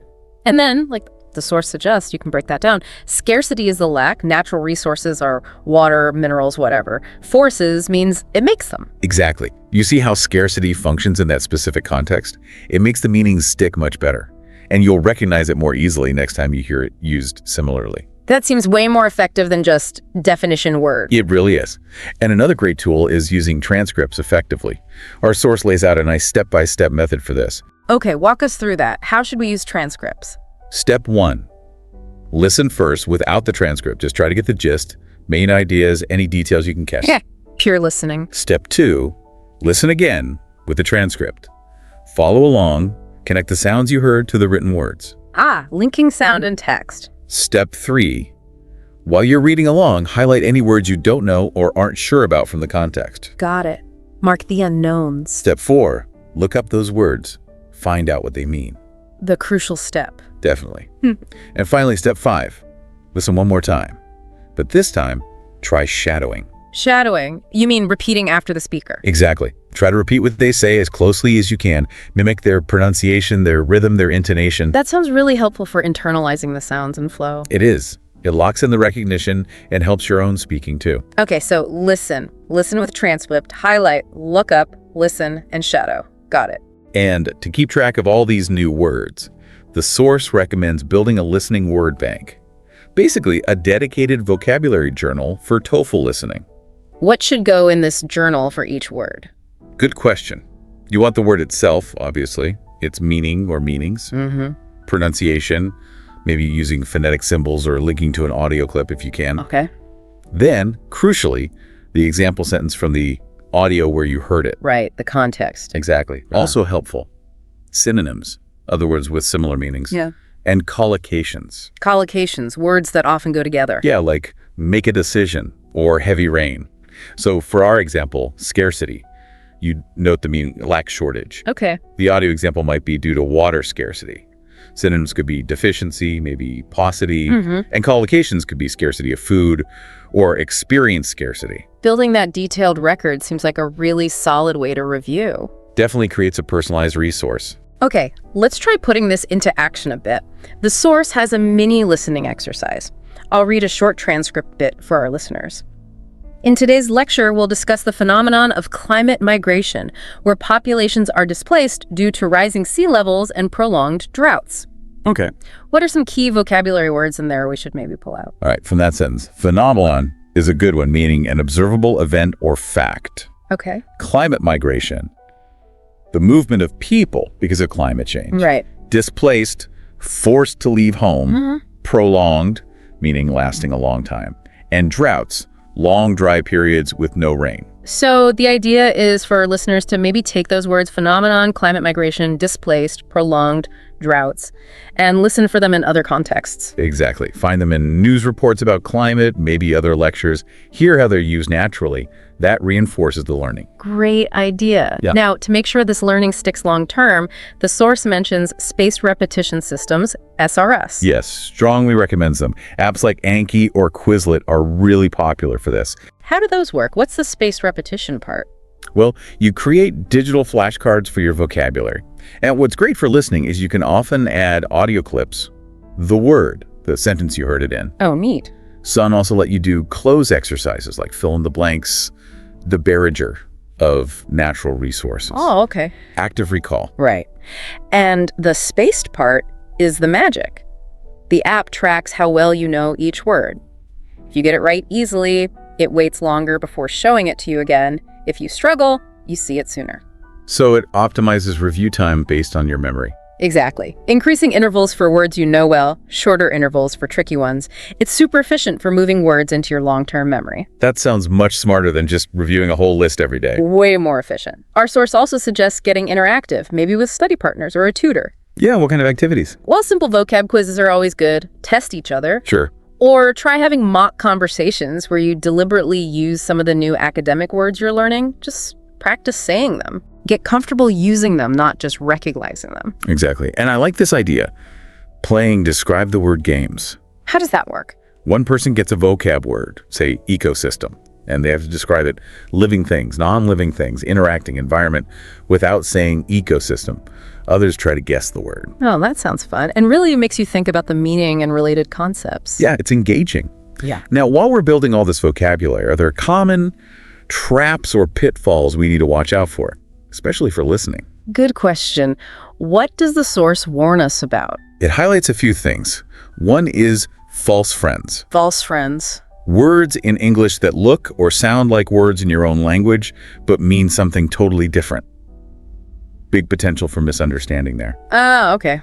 Got to be careful with those lookalikes. What else? Homophones. Words that sound exactly the same but have different meanings and spellings. Like bear, B-A-R-E, and bear, B-E-R-R. Exactly. When you're listening, you have only the context to tell you which one it is. Trick. And then slightly different, but also tricky. Similar sounding words like except A-C-K-T-T versus except E-X-C-E-P-T. Or affect, E-F-F-E-C-T versus affect, A-F-F-E-C-T. Oh, yeah, those are close. Easy to mishear. Very easy. The meanings are distinct, the grammar is distinct, but the sounds are just so similar. So how do we avoid falling into these traps when we're listening under pressure? Any tips? Yeah, the source suggests a few things. First, maybe make specific lists of these confusing words, your personal false friends, common homophones, those similar pairs like accept, accept.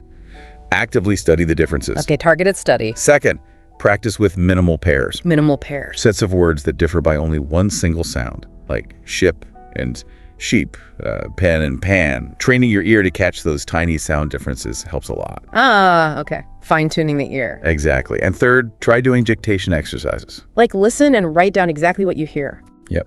It forces you to pay super close attention to those subtle sound differences and how words are actually spelled versus how they found. It really highlights those tricky similar words. That makes a lot of sense. Really active engagement with the sounds. Now, just before we wrap up, the source material we're drawing on, it mentions some further resources available in, like a full guide or package. Yeah, it briefly alludes to some extras. We don't have all the details, but it mentions a high-frequency word list. Okay. Apparently over 150 sample words common in TOEFL listening. It even gives examples like abundant, meaning plentiful, emphasize, give importance to, hypothesis, a proposed explanation, omission, like discharge of gas, and implication, a likely consequence. Sounds like a really focused list. Yeah, targeting the most common stuff seems smart. What else? It also mentions TOEFL-style listening passages, specifically for vocabulary practice. Oh, cool. Like practice tests. Sort of, but focused on vocab. They apparently come with questions, full transcripts, and detailed explanations. Seems great for applying what you learned in a test-like format. Definitely. Anything else? And finally, it mentions a structured 30-day vocabulary learning plan. A whole plan. Yeah, it seems like it covers different themes week by week, campus words, academic words, idioms, confusing pairs. Like a roadmap to follow. Wow. Okay, so those sound like really valuable follow-up resources for listeners who want to go deeper. Seems that way. All right, so as we bring this deep dive into TOEFL listening vocabulary to a close, what are the absolute key takeaways? If someone remembers just a couple of things, what should they be? I think the most crucial thing is realizing that building listening vocabulary is active. It's not passive memorization. Right. It's about actively training your ear, learning words in context, how they're actually used when spoken, and getting consistent, repeated exposure to real spoken English. Absolutely. And remembering that this practice, it's not just for the test score. Right. It's about building real confidence, being able to understand English in all kinds of situations, academic or just, everyday life. Well said. Think of everything we talked about today as like a starting point, a blueprint for developing those listening skills through vocabulary. Okay, great. And maybe one final thought for our listeners to chew on. Yeah.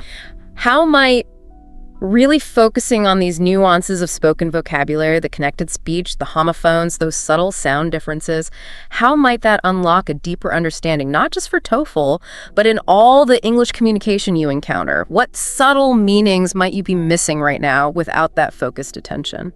That's a really interesting question to ponder. Makes you think about listening on a whole new level. Definitely something to consider. Thanks everyone for joining us for this deep dive.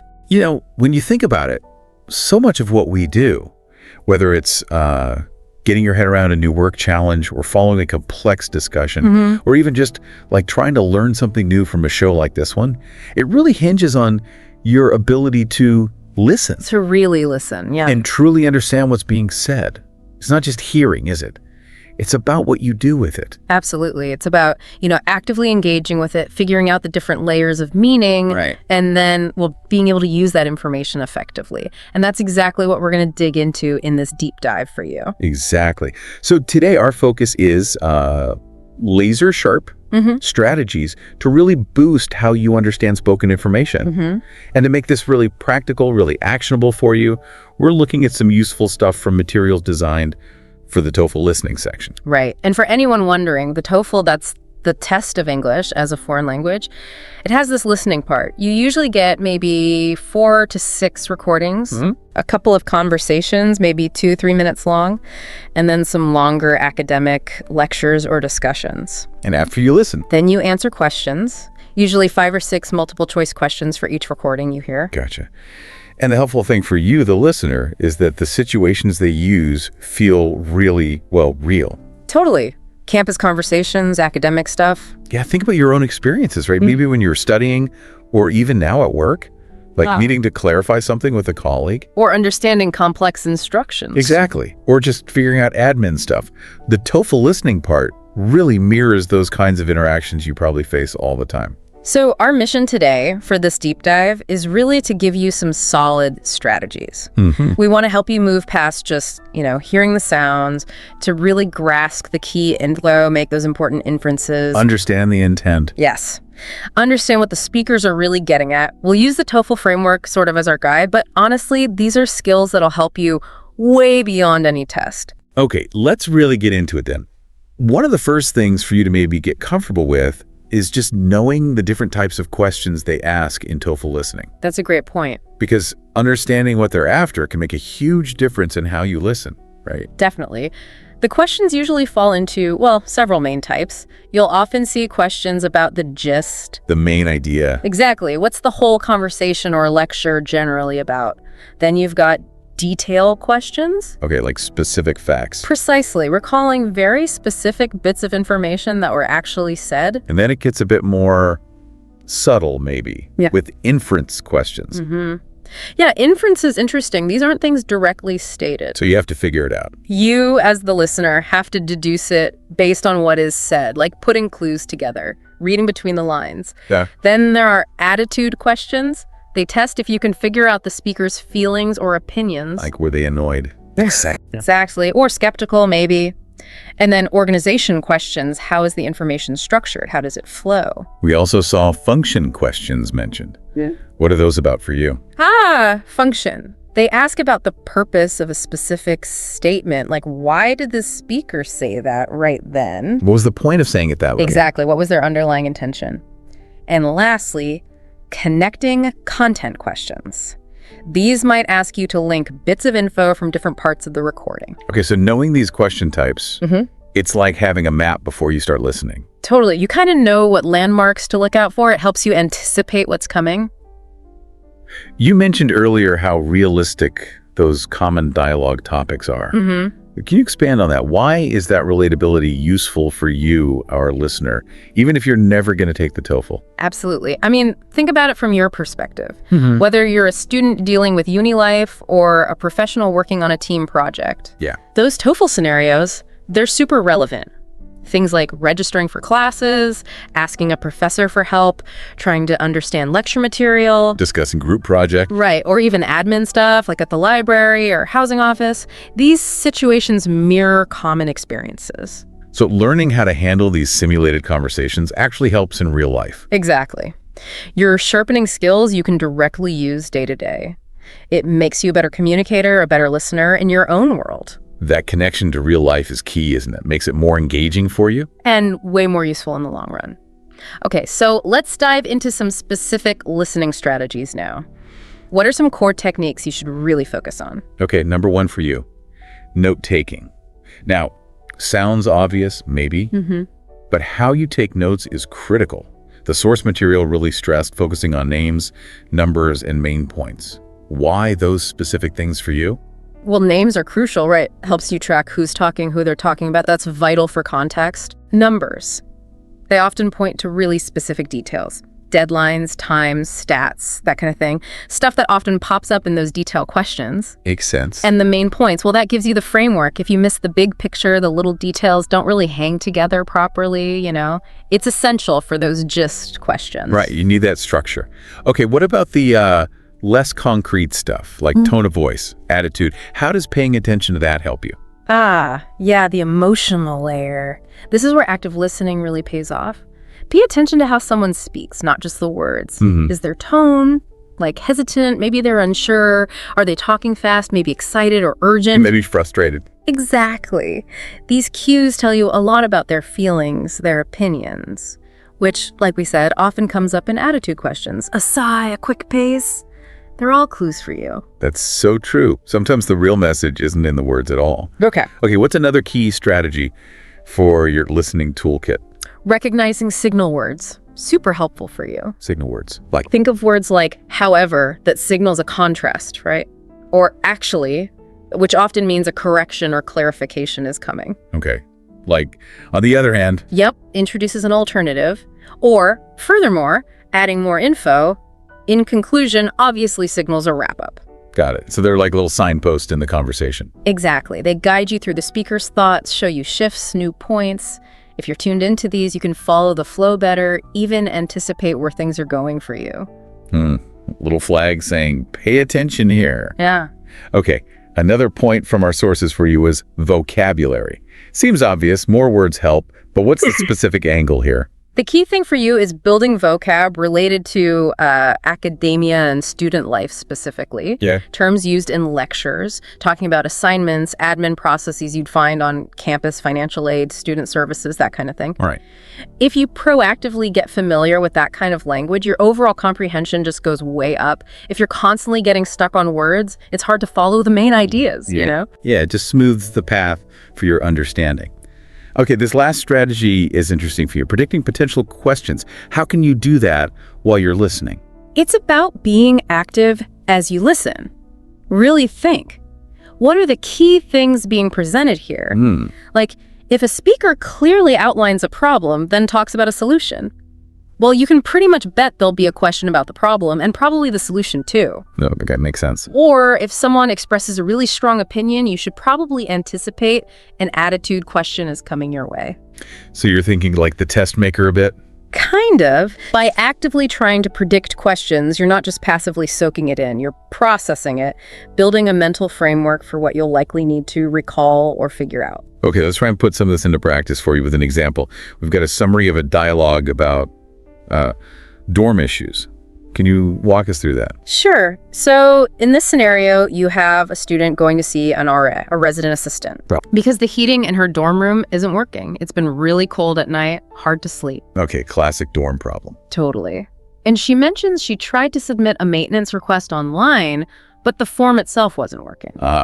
Okay, so right away for you, we have the problem heating's broken and a failed attempt to fix it with the online form. What does the RA do? The RA offers two things. First, they offer to file the maintenance request for the student. Helpful. And second, as a more immediate fix, they offer to lend her a portable space heater. Nice. Some temporary warmth. Exactly. The student's obviously grateful. Then she asks about the usual repair time. And what does the RA say about that? How long does it usually take? The RA says repairs like that usually take between 24 and 48 hours. Okay. But with the note that it might take a bit longer if it's reported right before or during a weekend. Got it. Okay, so let's think about some practice questions you might get from this and how those strategies help you answer. First one, what is the student's problem? Correct answer is B. Her heating system isn't functioning. Yep. Classic gist or main idea question. If you were taking notes, heating not working, that's probably the first thing you'd jot down for yourself. Right. Question 2 for you. What solution does the RA offer? The answer here is C, a space heater. Right. This is a detail question. Now, the RA offered two things, remember, filing the request and the heater. But the question asks about a solution offered, implying something to help with the immediate problem, the cold, and that's the space heater. Makes sense. Question 3. Why hasn't the student reported the problem earlier? Answer is C, the online form failed. Another detailed question, but you also need to track the sequence of events. She explicitly says why she didn't report it sooner. The online system was broken for her. Okay. And the last one for you. How long does a repair typically take? The answer given is B, 2-3 days. Now, the RA said 24 to 48 hours. Can you explain for our listener why 2-3 days works here? Yeah, that's a good one to clarify for you. 2-3 days is just a common way to express that 24 to 48 hour window, especially since 48 hours is exactly 2 full days. The test might check if you understand slightly different ways of saying the same thing. So if you heard and noted 24 to 48 hours, you could confidently pick the answer that best matches that time frame, even if it's phrased a little differently, like 2-3 days. Okay.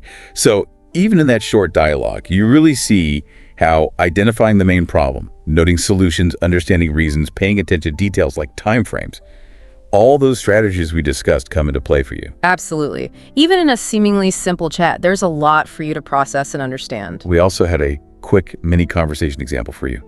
Student 1 asks, hey, are you going to the study group tonight?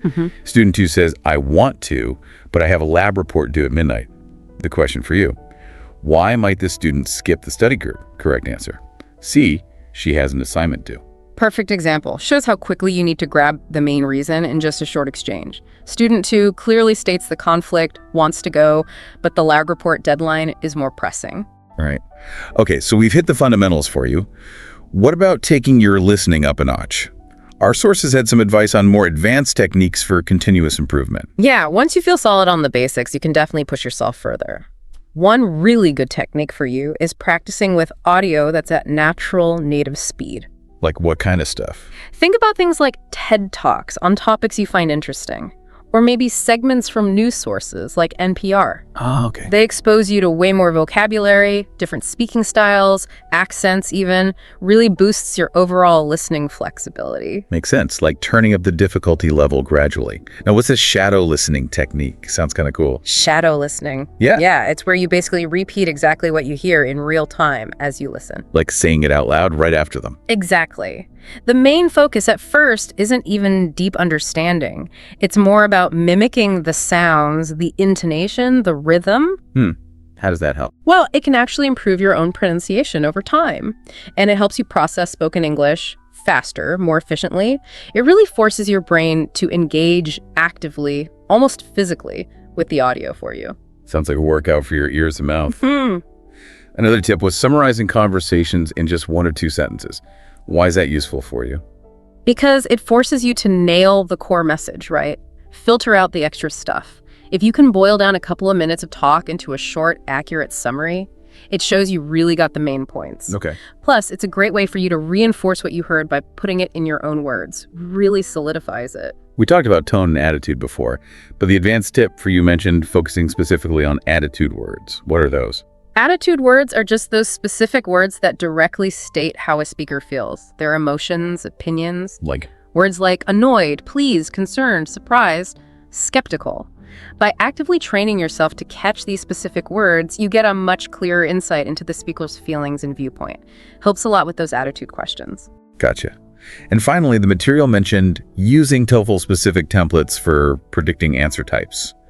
How does that work for you? This is more of a targeted test strategy for you, yeah. If you get familiar with the common question formats on the TOEFL listening and the kinds of answers that tend to be right for each type, just detail, inference, you get better at anticipating what info you should really zero in on while listening. It's about understanding the test's patterns, really. It gives you a bit of a strategic edge. Okay, wow. So just to recap all that for you, because we covered a lot today.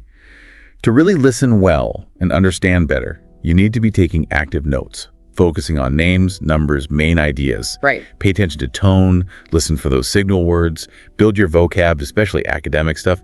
Try predicting questions. And for ongoing improvement, you can practice with native speed audio, try shadow listening, summarize what you hear, spot those attitude words, and maybe even look into test-specific strategies if that applies to you.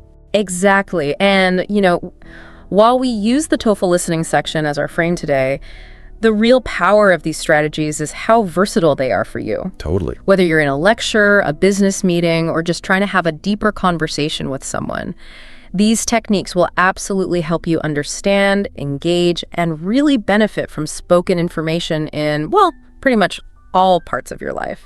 Which brings us right to our final thought for you today. Thinking about all these different strategies we've talked through, what's one specific change you can make in how you approach listening starting now, to really boost your understanding. Just take a moment, maybe reflect on your usual listening habits. What's one thing you can actively apply from our discussion today to make a real difference for you? You know, even when you're pretty advanced with English, really skilled, there are still these subtle things, right? Little nuances that can just sharpen everything up. So today we're doing a deep dive into this great guide, Common Mistakes and How to Avoid Them. It's really aimed at advanced learners like you listening. Think of it as fine-tuning. Yeah, exactly. Fine-tuning. This guide really gets into the nitty-gritty, the kinds of errors that even people who speak really well might slip up on sometimes, you know, things that aren't super obvious. Right. It covers a lot, too. Grammar, vocabulary, even pronunciation, and writing style. And our mission here, really, is for you. We want to pull out the absolute best bits from this guide, understand why these mistakes happen, and give you some solid ways to spot them and, well, fix them. Get past them. Yeah. Think of it as your shortcut to sounding even more clear and, you know, confident. Okay, so let's kick off with the first big area, grammar. And there's an interesting thing about overusing perfect tenses. Right. It's funny, isn't it? Because sometimes, you know, people are trying to sound more sophisticated, maybe, and they end up picking a tense that's actually less natural. The guide flags up a really common one, saying, I have seen him yesterday. Yeah, I've heard that. And the guide says quite clearly it should just be, I saw him yesterday. Simple past. So why? Why reach for the perfect tense there? What's the thinking? Well, it often seems to come from this feeling that perfect tenses sound a bit weightier, maybe more formal or complete.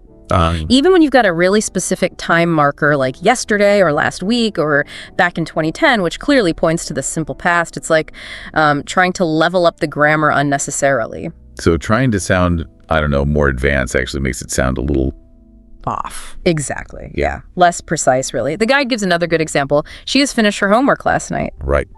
Which, when you say it like that, it just feels a bit clunky, doesn't it? It does. The simple version, she finished her homework last night, just flows better. It's the standard way we talk about something done at a specific past time. Okay. And the guide, helpfully, has exercises so you can really practice spotting those time cues. Yesterday, last night, last year, that signals simple past is the way to go. Makes sense. Okay, sticking with grammar. Yeah. Another area. And this one can trip up almost anyone, actually. Articles. You know, a, and, so. Oh, yeah, definitely. This is particularly tricky because so many languages just don't have articles or use them very differently, so it's a whole new concept for lots of learners. Right. The guide points out errors like saying, he is engineer. Which just sounds incomplete, doesn't it? To a native speaker.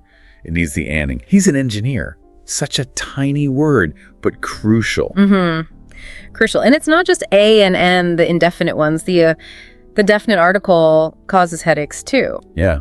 How so? Well, the guy gives the example, I saw a cat in the street. You know, you might understand the basics, but it's not quite natural. The correct way, the natural way, is I saw a cat in the street. You need a for the first mention of a non-specific cat. Then later, you might talk about the cat you saw. Right. Context matters. Exactly. And again, there's a little mini exercise in the guide just for articles. Shows how important they are, even though they're small. Okay, so we've touched on some grammar points. Now let's shift gears a bit to vocabulary, another huge area with its own challenges, even if you know lots of words. The guide starts with words that look or sound similar, but are easy to mix up, like affect and effect. Classic pair. Oh, absolutely classic. And the guide lays it out pretty simply. Affect, E-F-F-E-C-T. That's usually the noun, the result. Like, the movie had a strong effect on me. Okay, the result. Yeah, whereas affect, A-F-F-E-C-T, that's normally the verb meaning to influence something, like the weather will affect the crops. Influence, okay. A little trick might be. Affect is usually an action. Starts with A. Oh, I like that. Affect, action. Affect, end result, maybe? Sort of. Sort of? Yeah, whatever works. It's that noun-verb difference that catches people. And the guide lists others, too. Things like, say, see, tell, lend, borrow. Fun, funny. Fun, funny, exactly. Job work. Loads of them. Worth paying attention to those pairs. Definitely. And yeah, there's a practice exercise for that, too, to help you lock it down. But it's not just mixing up similar words. There's another vocabulary issue the guide raises. Which is? The temptation to overuse fancy, advanced words, maybe incorrectly. Yes. We've all seen that, maybe even done it. Trying to sound smart, but it doesn't quite land. The guide's example is great. This is a very exacerbate situation. Right. Instead of just saying, this is a very serious situation, or difficult, or worrying. Much clearer, simpler. So why do people do it? Well, the motivation is usually good, wanting to be precise, show off a good vocabulary. But if you use a complex word slightly wrong or where it doesn't really fit, It actually makes things less clear. exactly, it can detract from your message. The key takeaway from the guide here is use advanced words when they genuinely fit the meaning and context. Don't force them in just to sound smart. Often, the simpler word is better, more precise. That's such a good point. It's not about using the biggest words, but the right words. Okay, great. Let's pivot now to something often overlooked in books, but vital for speaking. Pronunciation and intonation. Absolutely vital. This is what makes language sound alive, right? It impacts how well people understand you. The guide highlights mispronouncing really common words like comfortable. Which loads of people say very clearly, like comfortable, breaking it down. Yeah, but actually, the guide points out the standard pronunciation is more like esk a. That middle bit gets squished. Another one is Wednesday. Often pronounced Wednesday. 3 syllables, but it's really More like school's dandy. 2 syllables, that is often silent. Listo. The guide's tip here is brilliant. Use online dictionaries like Cambridge or Merriam-Webster that have audio. Listen and repeat. Listen and repeat. Train your ear and your mouth. Good practical advice. And then there's intonation, the melody of speech. The guide talks about flat intonation. Yeah, speaking on one level, basically, it can sound a bit robotic, maybe uninterested. Definitely less engaging. So the guide gives some tips, like for yes-no questions, your voice should generally go up at the end. Did you finish the report? Okay, rising. And for statements, it usually falls.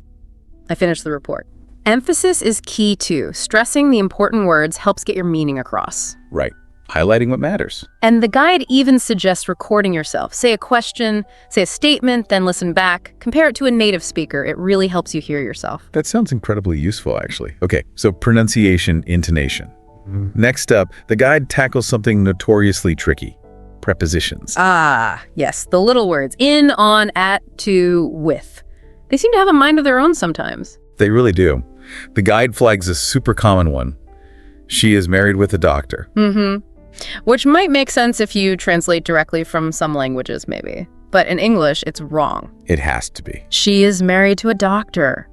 It just is. That's the point the guide makes. Preposition use often isn't logical. It's about fixed phrases and patterns you just have to learn. Yeah, it feels like brute memorization sometimes.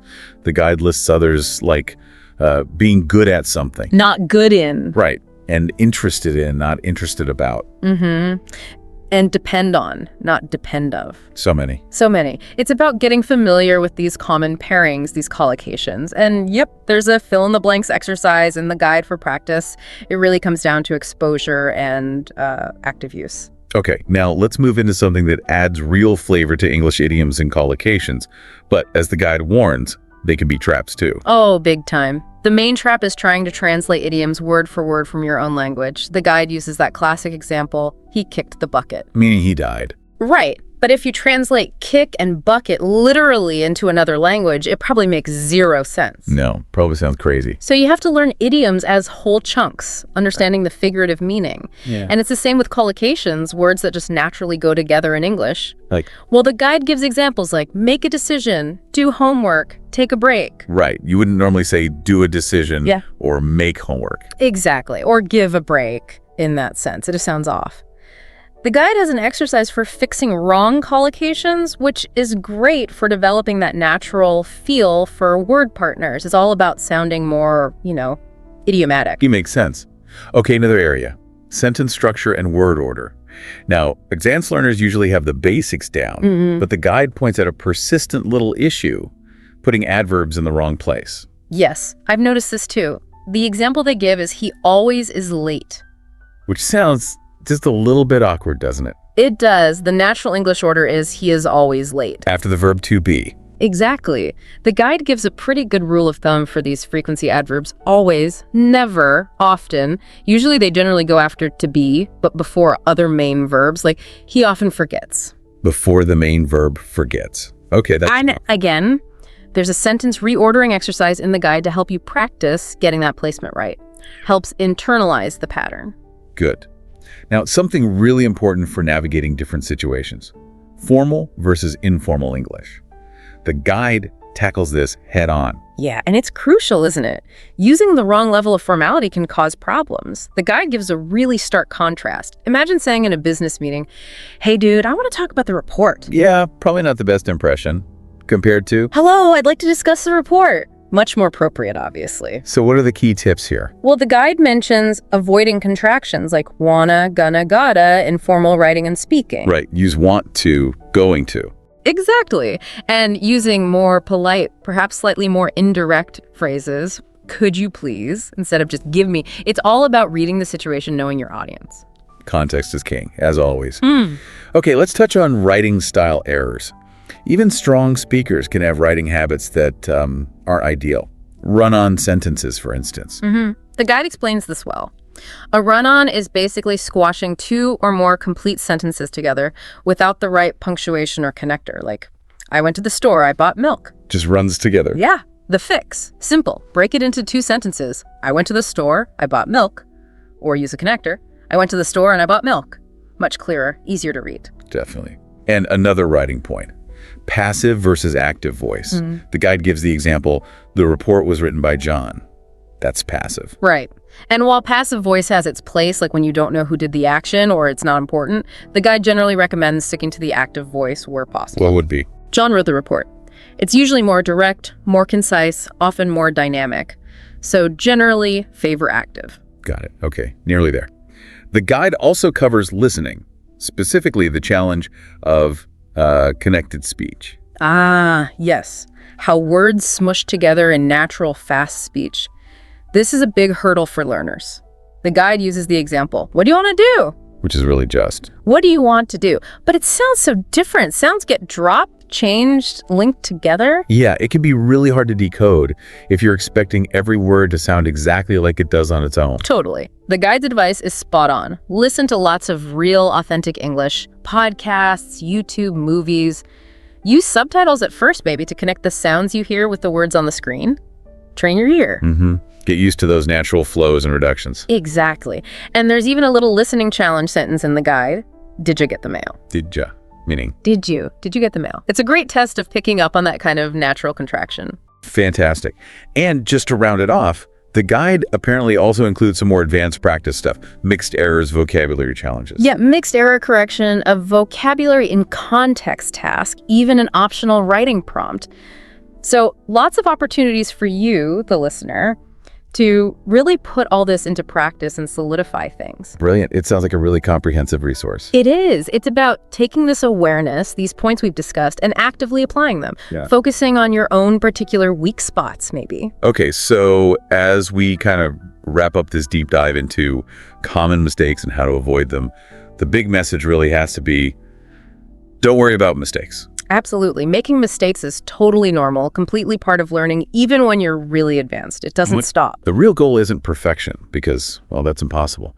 It's about progress, right? Yeah. Getting better through awareness, through practice. Continuous growth. So we really hope you'll think about the areas we covered today. Maybe some points really struck a chord. You thought, yeah, I do that sometimes. Yeah, identify your own areas to focus on.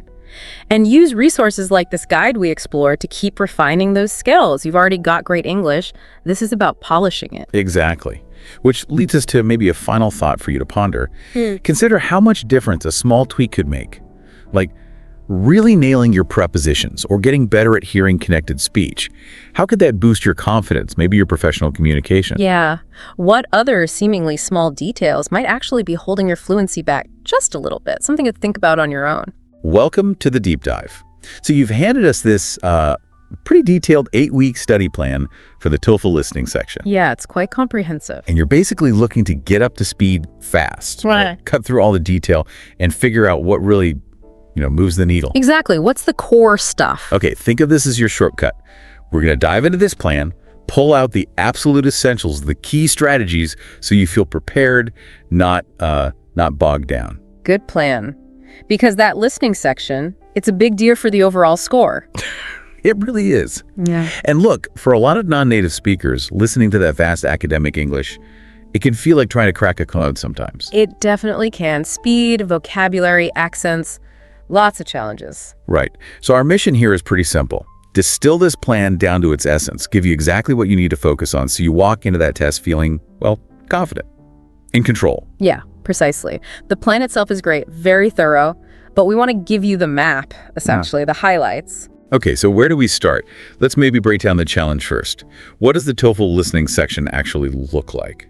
Right. So basically, you'll get two main types of audio. First, conversations. These are usually, between students or maybe a student and a professor or university staff member.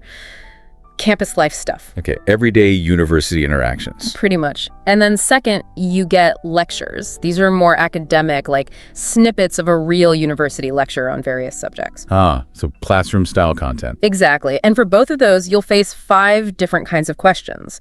They're designed to test different listening skills. 5 types. Okay, let's break those down. What are they actually asking you to do? Okay, first up, detail questions. These are pretty straightforward, asking for specific facts or pieces of information that were directly stated. Just recall. Right. Then you have inference questions. Here, you need to understand what's implied, but not explicitly said. Reading between the lines, basically. Okay, a bit trickier. Can be. Third is attitude questions. These focus on the speaker's feelings, their opinion, their certainty about something. You're listening for tone. Subtle cues. Yeah. Fourth is organization. These questions check if you understood how the lecture or conversation was structured, like how ideas relate to each other. The overall flow. Exactly. And finally, function questions. These ask why a speaker said a particular thing. What was the purpose of that specific phrase or statement in the context? Okay, so it's not just what they say, but why they say it and how it all fits together. Precisely. It's a mix of understanding the content, the speaker's intent, and the structure. And I guess you're doing all this against the clock. Time management must be key. Oh, absolutely critical. You have strict time limits for each section, so pacing yourself is really a skill in itself. And the plan we're looking at, it has examples of these passages and questions. It does, yeah. Sample passages, sample questions for each type. It's definitely worth spending some time with those early on just to get a feel for it all. Makes sense. Familiarize yourself. Okay, so format, question types, timing. Got it. Where does this 8-week plan say you should actually begin studying? Right. First things first, the plan really emphasizes knowing your starting point. So step 1, ideally in the first day or 2, is a diagnostic test, a full mock TOEFL listening test. A mock test right at the beginning. Why so early? Well, it gives you that crucial baseline. You see where you stand before you start studying intensely. Okay. But more importantly, it helps you zero in on your specific weaknesses. Are you missing details? Is note-taking the problem? Maybe certain question types or academic vocabulary? So it's about identifying your personal hurdles. Exactly. You analyze that initial score, maybe use the reflection worksheet the plan mentions, and figure out, okay, this is where I need to focus my energy. It lets you personalize the study plan. Smart. So you're not wasting time on areas you're already okay in. Precisely. It's about targeted studying. The plan suggests using a free online test for this, which makes it accessible. Okay, great first step. Yeah. Assess yourself honestly. Then what? What's the next building block according to the plan? Vocabulary. Building a really solid listening vocabulary foundation. Oh, yeah. And it specifically points towards focusing on academic vocabulary. You know, the words you hear in lectures and textbooks, often called Tier 2 and Tier 3 words. Right, not just everyday chat, but the more formal, scholarly language. Exactly. And also common phrases used in those academic settings, how professors transition, how students ask questions, that sort of thing. And the plan suggests learning these in context, not just lists. Yes, definitely. Context is key. See how the words and phrases are actually used in sentences, in examples. It also recommends creating a vocabulary log. Like a personal dictionary. Sort of, yeah. A place to actively record new words, their meanings, maybe example sentences. It really helps reinforce them. And are there specific exercises in the plan for this? Things like matching words to meanings, fill in the blanks using academic phrases, and even writing your own sentences with the new vocab. Active practice. Makes sense. Really embedding those words. Okay, vocab is crucial. But during the actual test, you're listening live, you can't stop. So note-taking must be huge. Absolutely essential. And the plan recommends a specific technique, the Cornell note-taking method. Cornell notes. I've seen that layout. How does it help specifically for TOEFL listening? Well, instruction is really helpful. It divides your page into sections, main notes, a cue column, and a summary area. This encourages you to listen actively and organize information logically as you hear it. So the structure itself guides you. Yeah, it does. The cue column, for instance, pushes you to pull out keywords or questions that trigger recall later. And the plan gives practical tips too, like using abbreviations, symbols, focusing only on keywords. Basically anything to capture info quickly. Speed is key. Totally. And crucially, the plan says to practice with audio samples, and then this is important, compare your notes against model notes. See how yours stacks up against an ideal version. Exactly. It shows you what you might be missing or how you could organize things better. There's even an exercise. Listen, take Cornell notes, then try to summarize just from your notes. Then compare. That comparison sounds like a great feedback loop. It really is. It helps you refine your technique based on what works and what captures the core information effectively. Okay, so we've got vocabulary building and effective note-taking as foundations. What about tackling the actual questions? How does the plan guide you there? Right, that's the next layer. It shifts focus to specific strategies for each of those 5 question types we mentioned. So different tactics for different questions. Yes. For example, how you approach a gist question, focusing on the main idea or purpose, is different from a detail question, where you need to catch specific facts. Give me an example, like what am I listening for differently? Okay, so for gist, you're listening for the big picture, the overall topic, the main point the speaker is making. You might listen for introductory or concluding statements. For detail, your ears are tuned for specific names, dates, numbers, reasons, examples that are explicitly stated. It's more about capturing those nuggets of information. The plan also really highlights recognizing signal words. Signal words, like transition words. Exactly. Words like however, therefore, in addition, for example. These words are like signposts in the lecture or conversation. They tell you about relationships between ideas, contrast, cause-effect examples, sequence. So learning those helps you anticipate and follow the structure. Definitely. It helps you map the information as you listen. The plan also covers things like elimination techniques for the multiple choice answers, how to quickly roll out wrong options. Time-saving strategies. Yes, and there are specific exercises in the plan for this too, like a mini quiz just focused on identifying question types quickly from how they're worded. Okay. Practice recognizing what they're even asking. Right, and then practice with short lectures followed by specific question types, so you can apply those targeted strategies you've been learning. Okay, that makes sense. Build the foundations, then practice applying specific strategies. Yeah. But how do you pull all this together consistently? What about a daily routine? Good question. The plan provides guidance on that too. It suggests a reasonable daily time commitment and talks about combining passive and active listening. Passive versus active listening. What's the difference in practice? Well, passive listening might just be having English news or podcasts on in the background while you do chores, getting your ear used to the sounds and rhythms. It's absorbing it. Kind of. But active listening is focused effort. You're really paying attention, maybe taking notes, trying to understand the main points, the details. That's where the skill building really happens. Right. The plan also introduces the shadowing technique. Shadowing, what's that? It's where you listen to audio and try to repeat what the speaker is saying almost simultaneously, mimicking their pronunciation and intonation. Wow, okay. That sounds challenging. It can be at first, but it's incredibly powerful for improving your comprehension speed, your pronunciation, and just your overall processing of spoken English. Interesting technique. Yeah. And does the plan suggest specific resources for this daily practice? Oh, yeah. Lots of good, accessible stuff. NPR, TED Talks, BBC News, educational YouTube channels, things that offer authentic, often academic-style spoken English. Okay, readily available content. Exactly. And it even gives a sample daily schedule structure, like block out time for vocab review, then some focused listening and note-taking, then practice questions, and always ending with some review or reflection on what you learned or struggled with. Structured daily chunks. Right. Plus, there's a bonus resource list in the plan, over 20 podcasts and video channels, some with comprehension questions included. So it's about making listening practice a consistent habit, weaving it into your day. Consistency is definitely the key. And that consistent practice builds towards the next important phase, simulating the real tests. The mock tests again, but maybe more strategically this time. Exactly. The plan stresses taking full-length mock TOEFL listening tests under realistic conditions. Find a quiet space, time yourself strictly, Mimic test day as much as possible. Getting used to the pressure. Yes. But crucially, it's not just about taking the test. It's about analyzing your performance afterwards. The plan recommends using error logs and score trackers. Error logs, so writing down every mistake. Yeah, and more importantly, why you made the mistake. Was it vocab? Did you misunderstand the question type? Did you miss a key detail in your notes?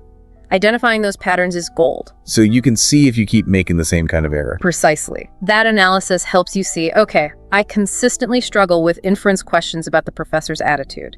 Then you know exactly what strategy or skill to go back and reinforce. Tailoring your review based on evidence from your own performance. Exactly. And the study plan itself points you to a full practice test resource with answers and timing advice. Very useful for this simulation phase. Okay, makes total sense. Practice, analyze, refine. So after all that, what about the final stretch? The last week or so before the actual exam? The final week is about polishing and confidence building, not cramming new things. The plan advises maybe a light review of your vocabulary log. Keep it fresh. Right. And really focus your final practice sessions on those specific weak areas you identified from your mock test error logs. If note-taking speed was an issue, do a few more timed note-taking drills. Targeted reinforcement. Exactly. The plan also wisely includes reminders about managing stress, getting enough sleep, staying calm, and it even provides a practical day-before checklist. You know, logistics, what to bring, etc. Little things that make a difference on the day. For sure. And there's one final suggested exercise, creating summary notes from a mock lecture one last time, just to keep those skills sharp. Okay, a final tune-up. Now, you mentioned this plan has some bonus tips specifically for non-native speakers. What kind of things does it cover? Yeah, some really useful points. One big one is accents. It highlights that you won't just hear standard North American English on the TOEFL. You'll likely encounter British, Australian, maybe New Zealand accents too. That's important to know. It's not monolithic. Not at all. So the advice is to actively seek out and practice listening to speakers from different English-speaking regions during your preparation. Get your ear tuned to those variations. Good advice. What else? It gives a tip for dealing with speed training your ear to latch onto keywords and main ideas even if the overall pace feels fast. Don't panic. Focus on the core message. Sort of filtering the key info. Right. And it warns about common traps in the answer choices. Distractors. Options that might use words from the audio but twist the meaning or are only partially correct. Things designed to catch you out. Yeah, pretty much. And there's even a specific listening drill suggested focused on consciously identifying different accents and also the speaker's tone. Are they certain, uncertain, happy, critical? Developing that sensitivity. Okay. Really practical awareness points for non-native listeners. This has been incredibly helpful. We've really unpacked the core of this 8-week plan. Yeah, I think we've hit the main pillars. It seems clear that while the full plan is detailed, if you focus on these key things, understanding the test, doing that initial self-assessment, building vocab, mastering notes, using smart strategies for each question type, keeping up a daily routine, simulating the test, and then that final polish, you can really streamline your prep. Absolutely. It's about focusing your effort where it counts the most, understanding the why behind each part of the plan. And boosting that confidence for test day, which is huge. Definitely. So to leave our listeners with something to think about, consider how actively seeking out diverse English accents in your everyday listening news, podcasts, movies, whatever, from this point forward could subtly, but really powerfully, enhance your ability to navigate the TOEFL listening section. Something to mull over. Thanks for taking this deep dive with us. My pleasure. Good luck to everyone preparing.